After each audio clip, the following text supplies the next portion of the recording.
Boa tarde. Esse horário, ele só não é mais inconstitucional do que a palestra das 8 da manhã. Neste exato momento, vocês estão com sono num processo digestivo, pensando, puta que pariu, metodologia, não é possível. A gente foge disso na graduação, ninguém teve uma boa experiência com metodologia e vem aqui engramado para ouvir falar disso. Calma, me dê uma chance, vai valer a pena. É um prazer estar com vocês aqui, meus caros, minhas queridas. Obrigado por estarem presentes, obrigado pelo convite. Hoje nós vamos falar sobre uma coisa da qual todos nós precisamos passar, que é o tal do TCC.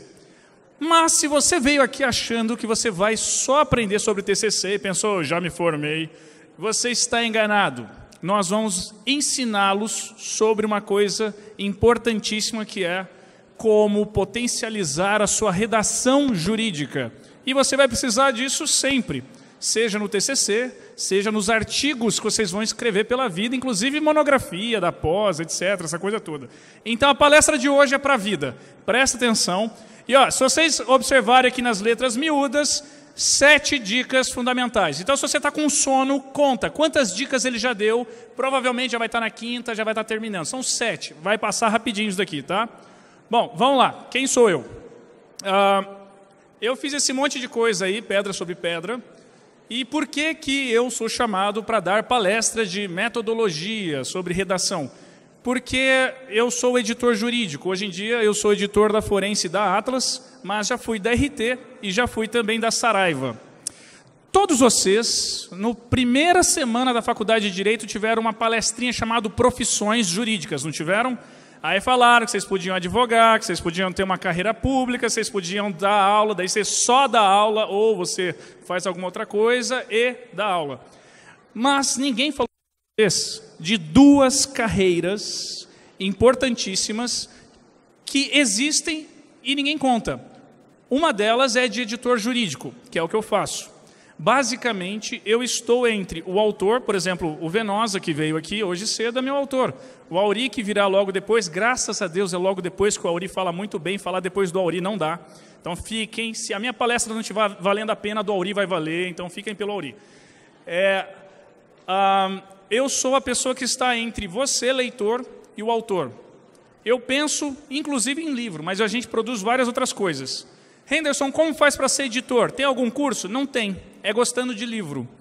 O que tem de legal na vida de editor jurídico? É um voto de pobreza que você faz, mas você viaja muito, come bem, bebe bem, bebe... Imagina, você tem que almoçar e jantar com o autor todo dia praticamente. Então você come em bons lugares. Aquela barriga chapada que falou hoje cedo do Afonso, eu não terei jamais. A minha profissão não me permite. Imagina, almoço e janta com o autor e vinho, vinho, vinho. Bom... E outra coisa legal é você sabe de todas as fofocas do mundo jurídico. Qualquer coisa sobre qualquer ministro, pode perguntar com bastante álcool que a gente tem história para contar. Então, é uma carreira legal. E é isso que eu faço. O que ninguém conta para vocês é que tem uma outra carreira, e todos vocês têm. É a carreira de autor. Já vou chegar lá para poder falar sobre isso. Na minha área profissional, quando não estou editando, eu advogo na área de biodireito, direitos da saúde e direito médico, a razão pela qual esse monte de maluquice aí. Assim, e a parte mais legal é que eu sou mestre cervejeiro, que naturalmente é a coisa mais legal que nós temos que fazer, não é livro, é cerveja. Bom, seguindo, se vocês tiverem alguma pergunta, vocês vão abrir o celular, na câmera mesmo, e ele vai abrir um site para vocês. Nesse site você vai mandar sua pergunta, se der tempo a gente responde aqui agora, hoje. Se não der... Eu vou passar meus contatos, manda e-mail, inbox, uma hora a gente responde, tudo bem? Abriu a câmera, vai abrir um site para vocês, é anônimo, tentem não zoar, não coloca aí, Palmeiras não tem mundial, essa coisa, sempre zoam Palmeiras, coitado, não coloquem, mandem pergunta mesmo, ok? Bom, dica número 1, você tem uma carreira, que é a de autor, mas Henderson, eu não escrevo livro, eu não escrevo artigo ainda. Mas Henderson, eu nem quero escrever livro, cansa, o livro está morrendo. Mas quem falou que autor só escreve livros? Meus amigos, minhas amigas, se você quer potencializar a sua carreira, e hoje nós ouvimos várias dicas, muitos conselhos sobre carreiras. Se você quer potencializar a sua carreira, você precisa escrever. No direito, precisa escrever. Nem que seja um artiguinho numa coluna no Jus Brasil. Você acha que não, mas é por meio desses artigos que você prospecta cliente. Quando vocês estão com uma dor aqui, o que vocês fazem? Google, não é? Quando vocês estão com qualquer problema, vocês fazem o quê? Google. E problemas jurídicos? As pessoas também dão Google. E um artigo bem escrito, ele é melhor ranqueado na pesquisa do Google. Eu vou explicar como faz isso. E o cliente te encontra pelo artigo que você escreveu. E se o artigo é mal escrito, você acaba de perder um cliente. Então tomem muito cuidado com isso. Para além disso, de prospectar cliente, a carreira de autor pode te dar retornos diretos, além dos indiretos na advocacia. Quais diretos? Eu tenho autores que todos os meses eu deposito 6 dígitos de direitos autorais para eles. Só de direitos autorais. Imagina que esse povo não ganha com a advocacia, com o que quer que faça. Outra coisa, a depender da área que você escolha, se você quiser ser um escritor de livro de romance, por exemplo, você pode rapidamente fazer seus primeiros milhões com apenas um livro de romance bem escrito. Se quiser dicas sobre isso, eu também dou, mas aqui hoje a gente tem que falar do livro jurídico. A propósito, meninas, as editoras brasileiras estão procurando o novo 50 Tons de Cinza brasileiro. É uma porcaria, é ruim, tudo mais, mas fez sucesso. Ok? Bom, ser autor é uma carreira, e como toda carreira que você cuida dela com toda atenção e todo carinho, a carreira de autor também precisa ser cuidada com todo carinho, com toda atenção. E como é que você cuida de uma carreira de autor? É desde agora, não é depois da graduação, depois da pós-graduação. Já é na graduação que você começa a cuidar disso. Fazendo como? Bons artigos, um bom TCC. Eu trouxe um caso para analisarmos. É o caso de Georges Abud. Essa criança que vocês estão vendo aqui, esse menininho mais velho, maiorzinho, é o Georges. Georges nasceu no Líbano, num vilarejo perto de Trípoli, capital do Líbano. Por causa da guerra civil do Líbano, ele e a sua família veio refugiados para o Brasil. Ele chegou no Brasil com 7 anos de idade, sem falar uma palavra em português. Foi quando ele começa a ser alfabetizado em português. A família é muito pobre, veio sem nada para o Brasil, e os pais falaram para ele, a única coisa que você tem é estudar. É a única chance de você vencer aqui no Brasil é estudando. E ele fez isso, estudou. Fez direito. E na faculdade de Direito, no 3º ano, hoje vocês falam em semestre, né? Minha cabeça confunde tudo, é que nem gravidez, antes era em mês, agora em semana, dana tudo. Quem está no 6º período, 6º e 7º período, ele estava, é a idade de vocês, 6º e 7º período. Ele escreveu um artigo muito bem escrito, muito bem escrito. E esse artigo foi publicado na revista de processo, na Repro. E ele achou que não aconteceria nada com esse artigo. Veja, é só mais um artigo dentre todos que todo dia vem à tona. Acontece que termina a faculdade, ele entra no mestrado, e vocês já ouviram falar de uma professora processualista chamada Teresa Arruda-Alvim? Simplesmente a relatora do novo Código de Processo Civil. Era uma aula, um crédito do mestrado, que era a Teresa, carinhosamente chamada de Didi, pelos amigos, da Didi com Nelson Neri Júnior. E aí estavam discutindo relativização da coisa julgada. Puta tema chato. E aí, quando a Didi, que sempre defendeu isso, vira e fala, olha, eu sempre defendi, gente, mas eu li um artigo de um professor velhinho, estrangeiro, que eu não conheço, que fez eu repensar. E o Neri quase cai da cadeira e fala, mas Didi, mais do que eu já te critiquei, já escrevi, e você nunca mudou de posição? Que artigo é esse? Quem que é esse cara? E a Didi falou, é um tal de Georges Abud, mas eu não conheço, deve ser um professor estrangeiro com esse nome. Aí o Neri olha, você não conhece o Georges? Não. O professor Georges, levante-se. E aí levanta um moleque no final da sala, do auge dos seus 24 anos. Era aquele artigo do 6º período que ele escreveu. E aí a Didi olha espantada e pensa, esse é o Georges daquele artigo? É ele. Termina a aula, a Didi chega nele, mas filho, você é muito novo. O que você vai fazer da vida? Professora, não sei, estou estudando para concurso. Não. Quanto você quer para advogar para mim? Aí ele, não, professor, eu estou perdido. E o Neri viu, e era orientador, chegou nele, filho, vem tomar um café aqui. O que você vai fazer? E o Georges estava quebrado nessa época, tá? Super no vermelho, mensalidade do mestrado da PUC é uma fortuna, quebradérrimo. O que a Didi te ofereceu? Ah, o professor falou isso, aquilo outro. 4 vezes mais e não se fala mais nisso. Então, esse é o Georges hoje, professor de processo civil da PUC de São Paulo, 35 anos de idade, é um dos autores dessa geração com maior potencial, é meu melhor amigo em São Paulo, foi meu primeiro autor e acabou nos tornando grandes amigos. E jovem, sócio do Nery, é o sócio hoje abaixo do Nery, é ele no escritório, professor do mestrado do IDP, tudo mais, queridíssimo por vários ministros. Os ministros hoje se aproximaram dele porque ele critica duramente, e aí, para não ser tão criticado, viraram amiguinhos. Esse é Jorge. E tudo começou na vida dele como um artigo bem escrito. É um imigrante libanês que o que fez a vida dele mudar foi estudar e cuidar da carreira dele de autor. E até hoje ele cuida com todo carinho, porque ele sabe que o que dá retorno para ele é fazer o nome dele através da escrita jurídica. Então são os livros que ele escreve, são os artigos que ele escreve. Cuidem da sua carreira de autor. Ah, mas é só um trabalhinho. Ainda assim, cuide bem cuidado. Vamos adiante? Escolha do tema. Quem aqui está escrevendo TCC nesse exato momento?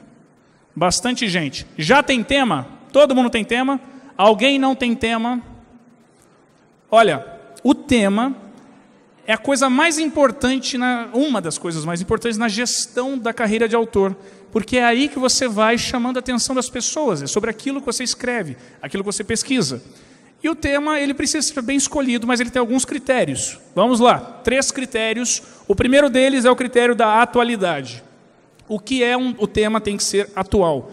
O que é um tema atual? Uma mudança legislativa, e no Brasil isso acontece pra caraca. Uma mudança de orientação jurisprudencial, isso também quase não acontece, né? O tribunal adora banana boat, que está indo de um lado e de repente muda tudo. Olha o Auri ali, gente. E aí, Auri? Ou então um fato novo. E os nossos tempos são muito interessantes para isso. Imagina vocês que até ontem não existia Uber. De repente passou a existir. Como é que você vai regular o Uber? O direito não está preparado para isso.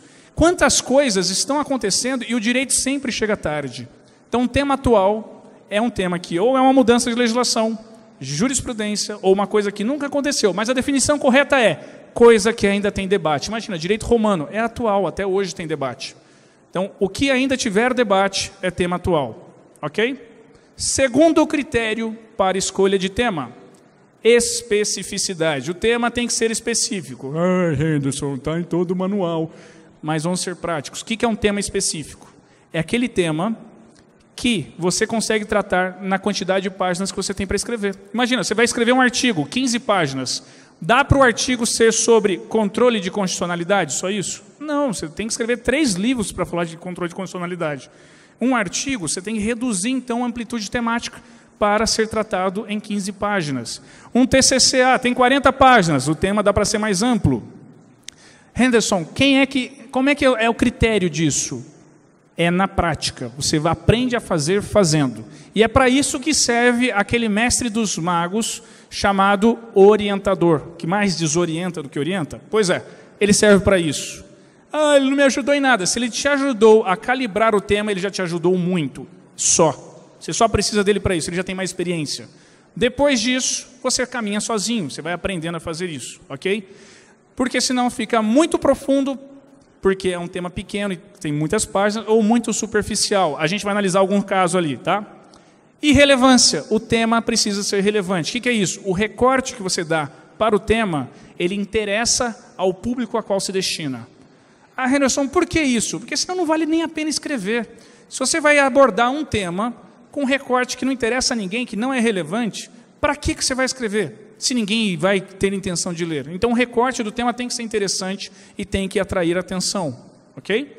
Eu trouxe um caso para analisarmos aqui. É o curioso caso dos apoteminofílicos. Quem aqui não sabe o que é apoteminofilia? Pode levantar. Eu já dei aula no doutorado de medicina da Unesp e eles não sabiam também. A apoteminofilia é uma síndrome psiquiátrica que o paciente não reconhece ou não aceita uma parte do corpo como sendo dele. Já ouviu falar numa série, às vezes aparece isso em filme. O que é isso? Ele fala assim, doutor, tá vendo essa minha mão? Eu não gosto dessa minha mão, eu quero amputar a mão. E aí o médico falou assim, você sente, você movimenta, eu não vou amputar a tua mão. Não, mas eu me acho feio com essa mão. Eu não gosto do meu nariz também, não tem nada a ver. Né? Eu vou colocar a prótese. Não tem nada a ver. Né? O cara quer amputar mesmo. E ele se apresenta, inclusive, socialmente sem aquele membro. Ele amarra o braço, fica com a manga solta. Bom, ele começa a se mutilar tanto, joga ácido, põe na linha do trem, que chega uma hora que tem que amputar, senão ele vai morrer causando lesão naquele membro. Este é o apoteminofílico. Eu acho que passou no Globo Repórter algum dia, porque alguém teve... e os direitos fundamentais desse cara? E escreveu um artigo sobre os direitos fundamentais no apoteminofílico.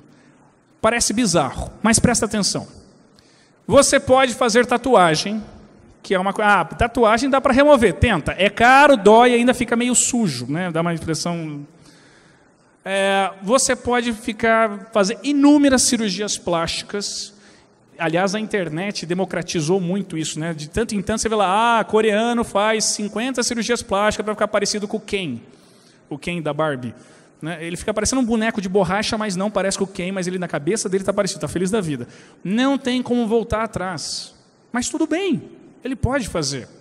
Você pode fazer body modification. Eu quero ficar parecido com um lagarto. Eu coloco umas bolas de silicone, pinta a cara de verde, corta a língua. E beleza, ninguém vai questionar. Quer dizer, vai achar de mau gosto, mas ninguém vai falar nada. Porque, casos ainda mais extremos. A depender da sua condição de autoafirmação de gênero, você pode fazer a cirurgia de transgenitalização. Por que esse sujeito não pode reconfigurar o corpo dele? A discussão é interessante, se parar para pensar. Mas olha o problema do artigo. Vocês viram que tem bastante coisa para discutir. Tinha 9 páginas. Uma página era informação, nome e contato, então sobram 8 páginas. Das 8 páginas que sobra, uma era de conclusão, tinham 7 páginas. Das 7 páginas, 5 era para explicar o que era apoteminofílico, o que faz sentido, porque ninguém sabe o que é o apoteminofílico. Só que, e é uma pesquisa bem mal feita, citando o Wikipédia, já vamos falar disso. Mas 2 páginas para tratar toda essa discussão que eu levantei aqui de questionamento, ficou muito superficial. Então, veja, o tema é atual? É atual, porra, os apoteminofílicos estão aí entre nós. Né? Eu aqui. Não.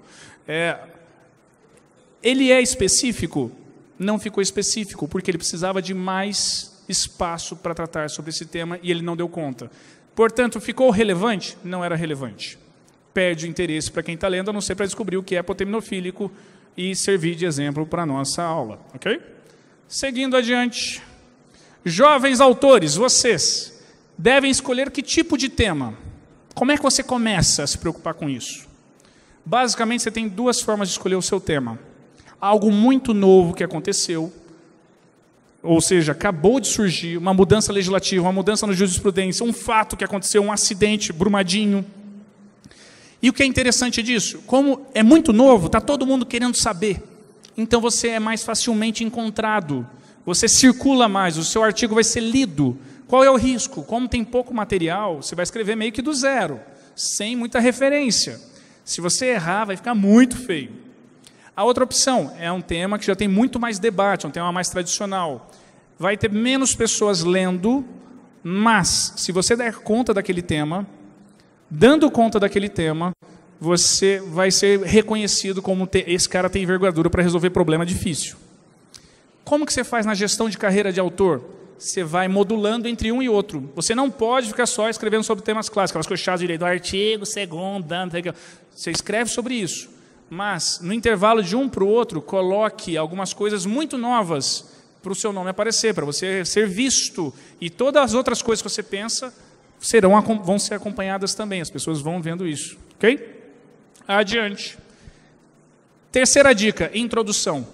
Moçada, é aqui que mora o perigo. A introdução é a área, é o lugar do texto mais importante que tem. E é onde mais se erra. Provavelmente a única coisa que as pessoas vão ler do seu texto é a introdução. Por quê? Ninguém tem tempo para nada. A gente compete com o Instagram, compete com tudo. Se vão ler algo do seu texto, é a introdução. É aqui que você tem que ganhar o teu leitor. Tem introdução, eu juro para vocês, não importa o nível de treinamento, o cara é pós-doutor. Você lê a introdução, você não entende nada do que a pessoa vai falar. Nada de nada. É a introdução que você pesca o leitor. Então, na introdução, você tem que falar tudo. Por que você vai falar? Qual é o tema? Por que você vai falar daquilo? E qual a relevância dele? Porque aí o cara para e lê. No teu TCC ou no artigo científico que você for escrever, a introdução tem isso daqui. Em vermelho são os obrigatórios. Objeto de pesquisa. Este trabalho fala sobre tal coisa. Coloca no primeiro parágrafo, pelo amor de Deus, não esqueça. Põe um post-it na tua tela falando, não esqueça de escrever sobre o objeto. Porque tem muita introdução que você lê a introdução, você não faz ideia do que a pessoa vai escrever. Cuidado com isso. Depois você fala sobre o problema. O que você vai pesquisar dentro desse tema, dentro desse objeto de pesquisa?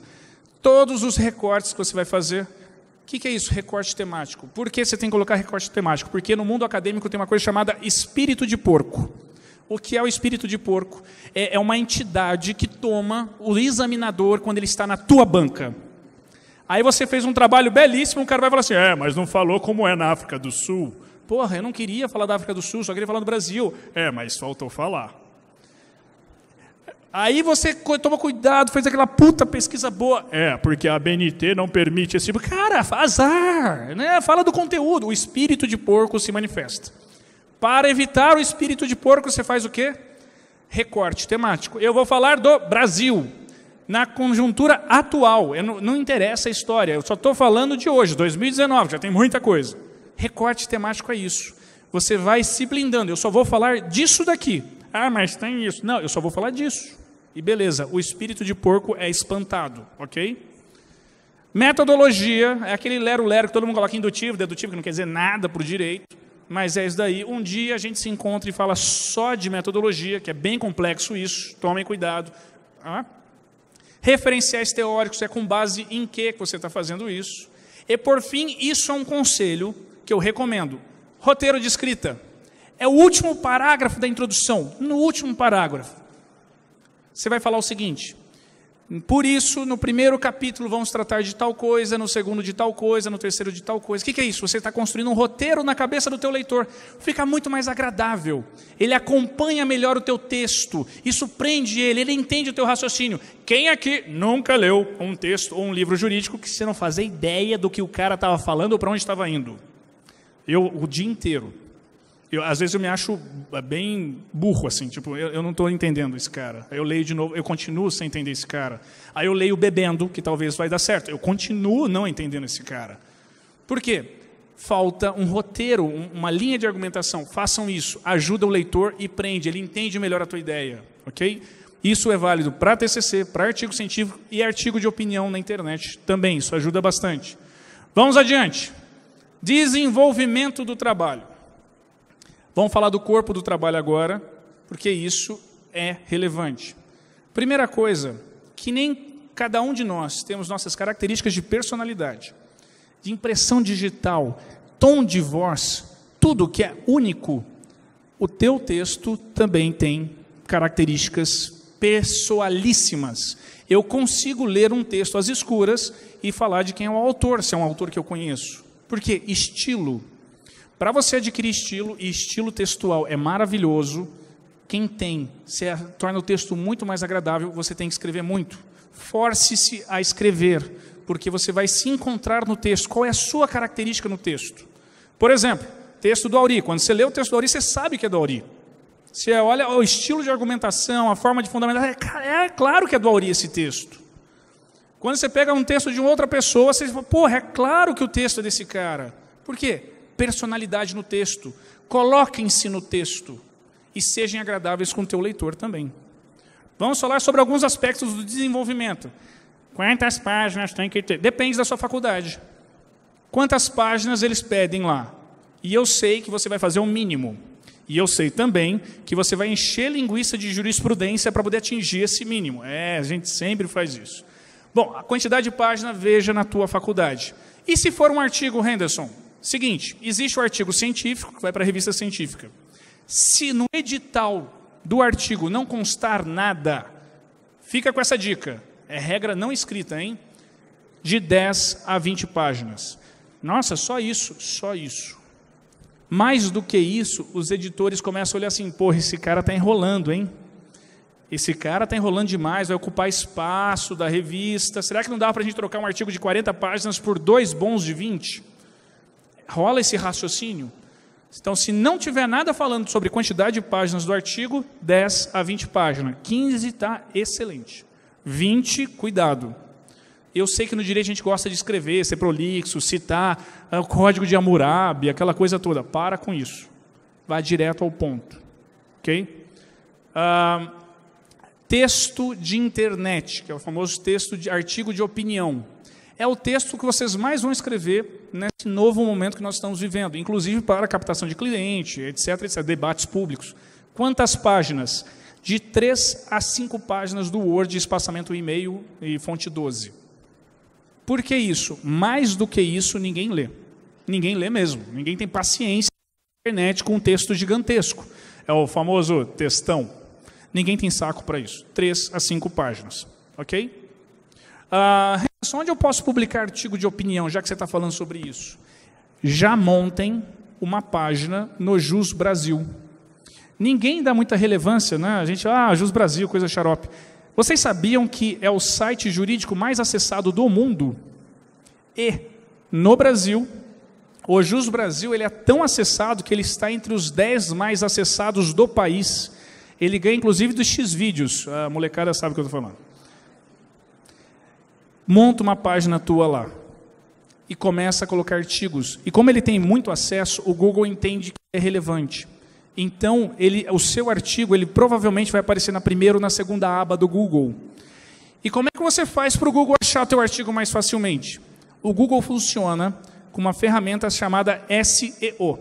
Search Engine Optimization, engenharia de otimização da pesquisa. Como é que ele funciona? Ele lê o teu texto. E qual é o parágrafo que ele dá mais atenção? O primeiro. Quais palavras? As 20 primeiras palavras. Ele lê o texto todo, mas as 20 primeiras palavras é o que ele vai mais prestar atenção. Então, se você quer que o teu artigo de opinião seja mais facilmente encontrado pelo teu potencial cliente, de cara, lembra que eu falava do objeto na introdução? Aí, olha só, o teu artigo de opinião, na cara você já tem que falar sobre o que ele se trata. Tente usar as palavras que mais provavelmente as pessoas darão busca no Google. E se você dá uma olhadinha numa coisa que o Google desenvolveu e deixou disponível, chamado Google Trends, ele vai falar para você quais são as palavras mais buscadas. Ou, Google, eu quero saber se agravo de instrumento tem muita busca. Ele vai falar para você quantas vezes agravo de instrumento foi buscado nos últimos tempos, no período que você quer saber. Então, sei lá, você já definiu o teu nicho, que nem nós ouvimos hoje cedo aqui. Eu vou falar sobre direito da moda. Beleza. Em direito da moda, quais são as coisas mais procuradas? Vai descobrindo.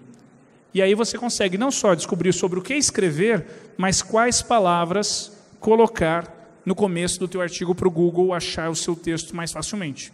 Ok? Seguindo, a ABNT, tem que seguir a ABNT? Gente, se tiver escrito na resolução da tua faculdade que tem que seguir a ABNT, infelizmente tem que seguir a ABNT. A ABNT não é única, existem outras formas, Vancouver, um monte de padronização, o nome disso é normalização textual. É chato demais, tem professor de metodologia que passa o ano dando aula de ABNT, eu não sei como, eu morreria, não dá conta. Se você, como eu, tem preguiça de ABNT, tem pessoas que oferecem um serviço para fazer isso, e elas cobram barato, não é caro. Não gaste o tempo e cabeça e fosfato com isso, pague para alguém. E aí, enquanto a pessoa está fazendo a normalização, você vai revisando o teu trabalho. Henderson, estou duro, estudante, tal. Tem site que faz automaticamente, já dá uma pesquisada, já criaram um aplicativo que coloca tudo dentro da regra da ABNT. Henderson, eu não sei a ABNT, eu não sei. Eu queria citar a sua palestra, por exemplo. Como é que faz? Não sei, não faço ideia. Sabe o que eu faço? Tem um site que é da biblioteca da Universidade Federal de Santa Catarina, que desenvolveu uma plataforma que você vai lá e fala, eu quero citar uma palestra. Aí ele abre para você os campos que você tem que preencher, você fala girar citação, ele te dá a citação prontinha para você usar. É fabuloso. Você não sofre mais com a BNT. Gente, tem coisa mais importante na pesquisa e na redação científica do que a BNT. Não sofram com isso, ok? Mas lembre-se do espírito de porco. Coloque na BNT, porque na tua banca vai ter um espírito de porco, vai falar assim, faltou uma nota de rodapé aqui, roda de rodapé, faltou colocar o ano. Então, coloca direitinho que sempre surge o espírito de porco. Adiante, fonte de pesquisa. Meninos, muita gente chega para mim, alunos, orientantes, e fala assim, professor, meu tema não tem bibliografia. Você é o Cristóvão Colombo do direito. Você conseguiu descobrir um tema que ninguém escreveu até agora. Parabéns para você. Eis o descobridor dos 7 mares de novos temas. Eu duvido que não tenha ninguém que não tenha escrito nada no mundo sobre um tema, ainda mais sobre o direito. Gente, olha só. Em 2020, ano que vem, o conhecimento disponível na internet vai dobrar a cada 12 horas. E ninguém escreveu sobre o teu tema. Parabéns.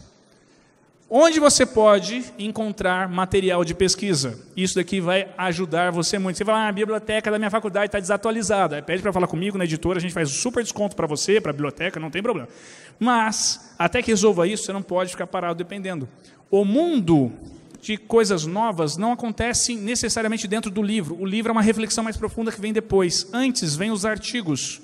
De onde você encontra artigo? Vamos lá. Conhece esse site academia.edu? Ele é uma espécie de Facebook do mundo acadêmico. É um Facebook, é bem a cara de Facebook mesmo. A gente tem um perfil, e nesse perfil você coloca os seus trabalhos científicos lá. E coloca as palavras-chave para poder ser encontrado e tudo mais.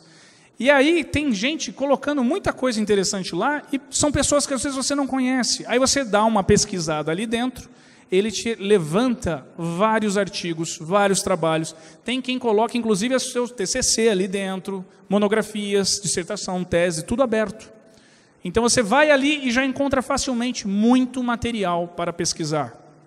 Outro site, porque a gente tem mania só pesquisar no Google, né? Nem no Google estou achando. Outro site legal, Biblioteca Virtual de Tese da CAPES.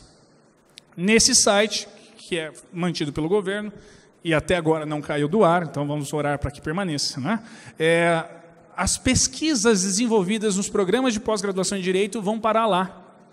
Então você vai lá, eu estou pesquisando um tema sobre, sei lá, estupro internacional e o princípio da extraterritorialidade, que está, né, agora entrou na pauta. Saudade do que nem vivemos ainda.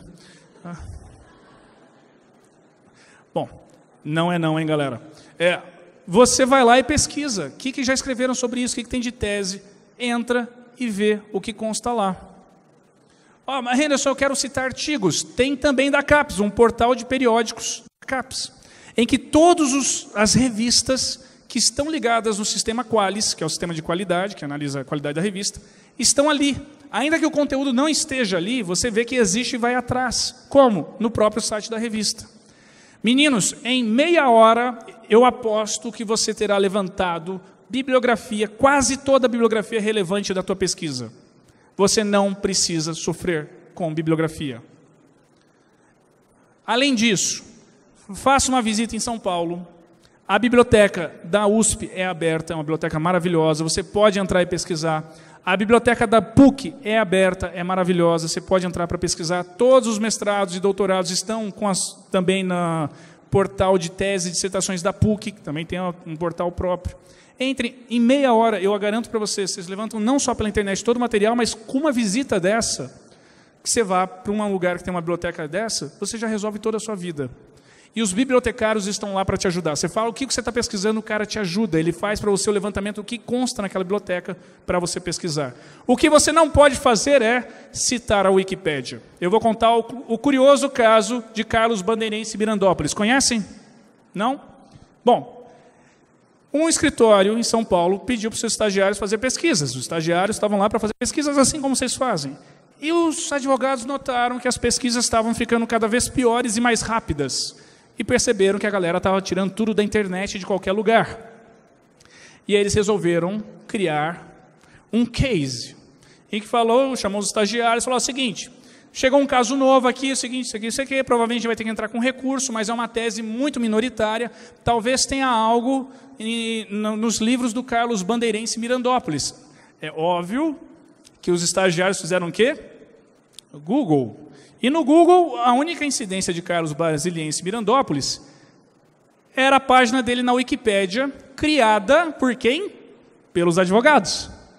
Esse senhorzinho aqui de bigode, meio vermelho, ele é um prefeito na Noruega. Como ninguém acharia quem era um prefeito na Noruega, ótimo para Carlos Bandeirense Mirandópolis. Criaram uma biografia bonitinha. Então tá lá, ele nasceu não se sabe onde, em 1917, foi jurista, filósofo, blá, blá, blá, blá, blá. Catedrático de Direito Civil na PUC, né? Ele foi exilado. Ele conviveu com Chico Buarque. Aliás, Chico Buarque declarou que o samba de Orly tinha uma versão melhor, inspirada por Carlos Bandeirense Mirandópolis, mas que nunca veio ser gravada a pedido do Carlos Bandeirense Mirandópolis, porque ele sentia tristeza de lembrar do exílio. É claro que a galera, né, foi chamada e levou, assim, veio a pesquisa citando Carlos Bandeirense Mirandópolis e os livros publicados pela Forense, etc. Linda pesquisa, toda errada. Por quê? O cara não existe. E aí deram um esculacho nos estagiários que aprenderam a lição. O problema foi que eles esqueceram de tirar Carlos Bandeirense Mirandópolis do ar. E o que aconteceu? Ele foi parar em tese de graduação. Sim. Ele foi parar no documentário do Diretas Já, inclusive. E agora vocês caem da cadeira. Ele foi citado pelo Egrégio Tribunal de Justiça do Rio de Janeiro 4 vezes. Entenderam o problema da Wikipédia ou eu preciso citar mais casos para vocês de que não dá para confiar na Wikipédia? Não dá. Vamos adiante. E o que é que você pode citar? Você tem que ter senso crítico. Esse artigo foi escrito por uma professora doutora sobre direito e sexualidade, em que ela defendia, isso foi antes da decisão do STF, em que ela defendia os efeitos civis do casamento homoafetivo, da união estável do homoafetivo. Olha os livros citados. Tiziana Azevedo, Consuelo Diegues, Cuidado, seu príncipe pode ser uma Cinderela. É um livro acadêmico? É um livro científico? Não, é um livro de aeroporto, escrito por duas jornalistas que entrevistaram os amigos gays sobre o que é que os caras jamais fazem na grama para você descobrir se ele é enrustido ou não. Alguém se dedicou a escrever sobre isso, ganhou dinheiro. Fala para vocês se dá para ganhar dinheiro com livro. Não dá, Auri? A Experiência Homossexual, publicado pela A Girafa Editora. Isso é livro científico para ser citado? Não é. Cuidado, porque uma fonte ruim você acaba com todo o teu trabalho. Vamos adiante. Conteúdo, cuidado com o conteúdo, muito cuidado. Eu vou falar coisas óbvias, mas eu tenho que falar para vocês. A primeira delas é cuidado com a língua portuguesa. Tem pessoas que escrevem em javanês. Você lê e não entende. Seguinte, sabe aquela pessoa que não gosta de você, te odeia? Você tem que se aproximar dela. Por quê? Você vai fazer ela ler os seus trabalhos e pedir que ela critique. E ela vai detonar o teu texto. E aí você vai adorar, teu texto ficou melhor. Troquem entre vocês. Tem um grupo, eu tenho o meu grupo, em que nós trocamos textos entre nós e corrigimos e fazemos críticas para o texto melhorar, inclusive de português. A gente escreve de madrugada, a gente não tem tempo para escrever. Ninguém que, eu me dedico a escrever. Não, você trabalha, faz estágio, tem que ir para as baladas, tem que manter a vida social e escrever. Cara, vai sair umas cagadas, peça para alguém ler, ou deixa na gaveta 3 dias e volta a ler, que aí os erros aparecem. Fique no direito, cuidado, a gente no direito tem mania de querer ser erudito, e aí cita coisas da história que não tem nada a ver, cita coisas da psicologia que não tem nada a ver. Eu tenho vários casos da época que eu era editor da RT, as pessoas adoram dar orelhada. Tem um caso muito interessante, que é o caso da anatomia criativa ou o anti-Mayakovsky. Vocês conhecem Mayakovsky, poeta russo que viveu a juventude dele durante a Revolução Russa, então os poemas dele são marcados por um amor revolucionário. Ele tem um poema que diz assim: nos outros eu sei, você sabe, todos sabem, o coração fica do lado esquerdo do peito. Mas em mim a anatomia enlouqueceu, soltou do coração e bato por você. É mó fofinho, né? Que pena que essa palestra foi depois do Dia dos Namorados e vocês não puderam usar essa. Bom, No caso do nosso autor aqui, a anatomia enlouqueceu também. Dá uma olhada. O transplante de tecido, como o de medula de córnea, exige procedimento cirúrgico de baixa complexidade. Alguém aqui tem medula de córnea? Exemplos bizarros como esse eu tenho aos montes. Eu peguei um curtinho, inclusive, de ler, para mostrar para vocês que existem maluquices que nós do direito escrevemos sobre outras áreas que não tem nada a ver. E cada vez mais o direito está interdisciplinar, nós temos que tomar muito cuidado ao entrar em outra área do conhecimento. Tá? Na dúvida, foca no conteúdo jurídico e não tente mostrar erudição que não precisa. Cuidado com a redação rococó. Tem gente que acha que conhecimento profundo é aquela com uma redação difícil. Está errado isso. Tá? Vamos adiante. Eu tenho a falar para vocês sobre ética na pesquisa. Nunca plagiei. Não plagie ninguém. Além disso, não compre trabalho pronto. Não baixe trabalhos da internet para usar como teu. O plágio é uma gangrena, é uma ferida que fica no teu currículo e quando é interessante, os teus inimigos atacam por lá. Não importa o nível de treinamento, da graduação ao doutorado, tem casos de plágio. E vocês têm que tomar cuidado. Eu trouxe para vocês um relatório de plágio como é feito. Observem que ele está todo pintado em amarelo. Em amarelo são os trechos idênticos. Existem programas que caçam plágio, e ele faz o quê? Busca em trechos para encontrar conteúdos idênticos. Tem um chamado FDP, não é filha da puta, é farejador de plágio. É gratuito, está na internet, você pode usar. E esse texto, ele foi construído para passar pelos filtros de caça-plágio. Estão vendo os espaços em branco? São alterações textuais. Neste daqui está em primeiro lugar, naquele ali está primeiramente. Então, o plagiador, ele vai fazendo esses trabalhos. Eu tenho casos maravilhosos de plágio, tristes, claro, mas para contar. Um deles, eu era um jovem editor da Saraiva, primeira semana de editor da Saraiva. Chega um jornalista e fala, recebi uma denúncia anônima que o senhor tem uma obra que contém plágio de um português chamado Marnoco, de 1908. Nossa, que livro que é? Direito Eclesiástico. Porra, nem sabia que existia isso, Auri. Aliás, você poderia pensar em direito penal eclesiástico. Olha que interessante.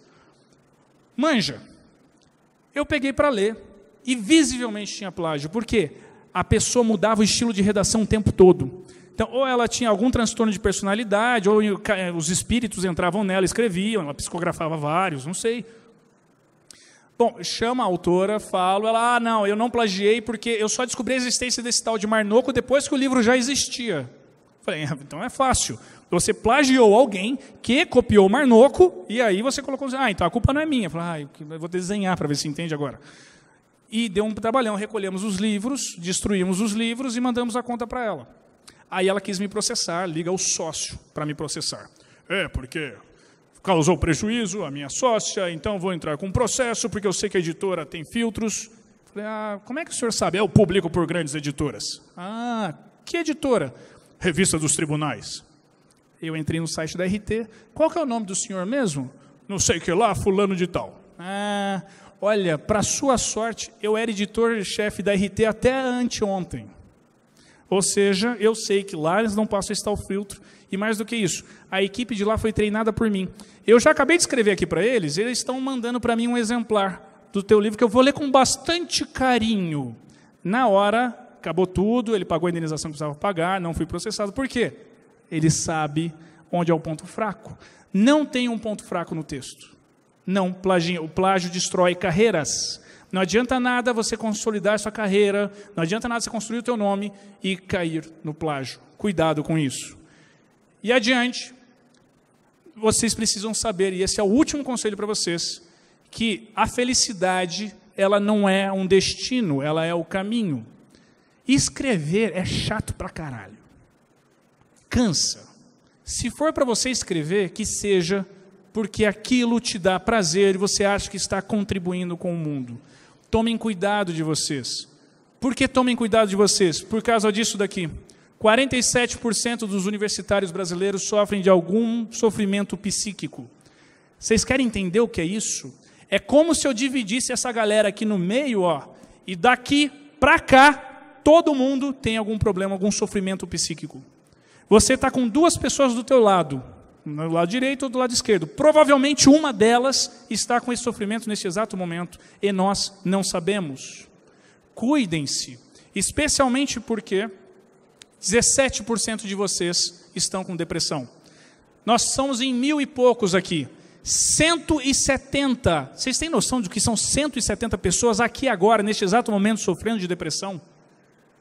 E a faculdade agrava isso. Especialmente quando você está chegando para o final, que tem que escrever o TCC, preparar-se para a OAB, saber o que vai acontecer no ano que vem, porque o bacharel de Direito faz o quê? Nada. O bacharel de Direito não consegue sair trabalhando, não é que nem engenheiro. E você está angustiado com isso. Cuide-se.